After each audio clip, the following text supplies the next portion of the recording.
Hello friends, my name is Himanshu Goyal और स्वागत है आपका मेरे चैनल में देखो और सीखो जीएसटी एंड इनकम टैक्स में। सो गाइस, आज मैं आप लोगों के साथ एक बहुत इंपॉर्टेंट नोटिफिकेशन डिस्कस करने वाला हूं। ये जो नोटिफिकेशन है वो इशू की गई है 4 जनवरी 2022 को। इस नोटिफिकेशन में मेनली ये बताया गया है कि जो भी रेस्टोरेंट सर्विस प्रोवाइडर हैं, वो जो भी सर्विस प्रोवाइड करते हैं रेस्टोरेंट की through E commerce operator like Zomato and Swiggy, और जो भी सर्विस अपने कस्टमर को देते हैं इन ई कॉमर्स ऑपरेटर को यूज़ करके, तो जो भी वो सप्लाईज करते हैं उसको जीएसटीआर 3B में कैसे रिपोर्ट करना है रेस्टोरेंट्स को और जो भी आपके ई कॉमर्स ऑपरेटर हैं।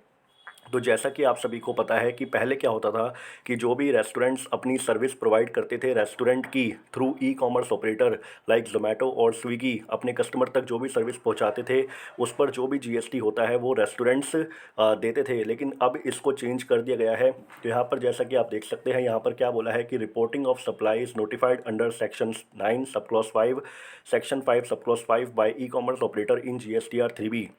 इसमें बोला है as per the GST council decision to notify restaurant service under section 9 sub clause 5 of the CGST act 2017 along with other services notified earlier such as motor cab accommodation housekeeping services।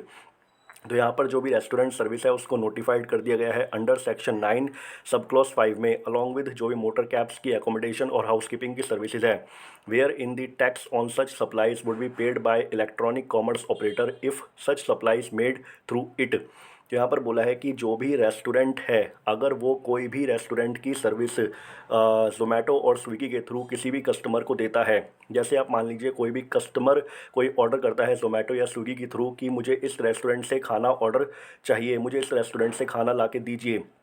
तो restaurant ने जो भी खाने की service दी है, खाना पहुंचाने की सर्विस दी है through Zomato and Swiggy customer तक, तो उस पर जो भी अब टैक्स है वो ई कॉमर्स ऑपरेटर यानी कि जोमेटो और स्विगी पे करेगा, ना कि रेस्टोरेंट पे करेगा। तो ये नोटिफिकेशन के थ्रू क्लियर कर दिया गया है। तो अब ये जो रिपोर्टिंग है अब इस सप्लाईज़ की, जो भी सप्लाई की गई है रेस्टोरेंट के द्वारा, जो भी खाना दिया गया है, सप्लाई किया गया है जोमेटो और स्विगी के द्वारा, तो उसकी रिपोर्टिंग कैसे की जानी है। तो यहाँ पर बोलते हैं कि वेयर इन द टैक्स, जो भी टैक्स है on such supplies would be paid by electronic commerce operator. तो जो भी उस सप्लाई पर टैक्स होगा यानी कि जो भी जीएसटी होगा वो अब कौन पे करेगा, वो पे करेगा इलेक्ट्रॉनिक कॉमर्स ऑपरेटर यानी कि जोमेटो और स्विगी उस पर जीएसटी पे करेंगे। If such supplies made through it, अगर आप वो सप्लाई ई कॉमर्स ऑपरेटर यानी कि जोमेटो और स्विगी के थ्रू करते हैं। तो इसमें नोटिफिकेशन का भी रेफरेंस है, नोटिफिकेशन नंबर 17/2021 सेंट्रल टैक्स जो 18 नवंबर 2021 को इशू की गई थी। उसमें बोलते हैं accordingly the tax on supplies of restaurant service supplied through E commerce operator shall be paid by the E commerce operator with effect from 1 जनवरी 2022। तो यहाँ पर ये जो नोटिफिकेशन इफ़ेक्टिव हो रही है वो 1 जनवरी 2022 से इफ़ेक्टिव हो रही है। अगर 1 जनवरी 2022 से कोई भी रेस्टोरेंट की सर्विस प्रोवाइड कराता है अपने कस्टमर को थ्रू जोमेटो और स्विगी, तो उसका जो भी जीएसटी है उस सर्विस का वो जो पे करेगा, वो कौन पे करेगा, जोमेटो और स्विगी पे करेगा। उसका जीएसटी रेस्टोरेंट नहीं पे करेगा।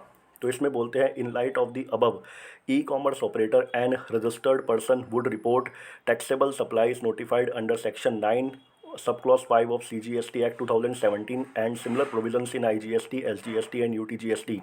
तो यहाँ पर बोलते हैं कि ई कॉमर्स ऑपरेटर और रजिस्टर्ड पर्सन, तो यहाँ पर रजिस्टर्ड पर्सन कौन हो गया, रेस्टोरेंट हो गया। ई कॉमर्स ऑपरेटर कौन हो गया, जोमेटो या स्विगी हो गया।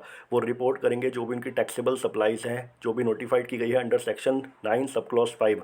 तो इसमें बोलते हैं supplies reported by under subsection 9 sub clause 5 reported by E commerce operator. तो ई कॉमर्स ऑपरेटर कैसे सप्लाई को रिपोर्ट करेगा, तो वो रिपोर्टिंग करेगा इन फॉर्म जीएसटीआर 3B में table 3.1A of GSTR 3B। तो यहाँ पर इसका कहने का मतलब ये है कि मान लीजिए आपने रेस्टोरेंट ने कोई भी 100 रुपये का खाना किसी कस्टमर को, 100 रुपये खाने की सर्विस किसी कस्टमर को प्रोवाइड कराई, तो उस 100 रुपये पे जो मान लीजिए 5% का जीएसटी है, तो 5 रुपये का जो जीएसटी है वो ई कॉमर्स ऑपरेटर पे करेगा, जोमेटो और स्विगी।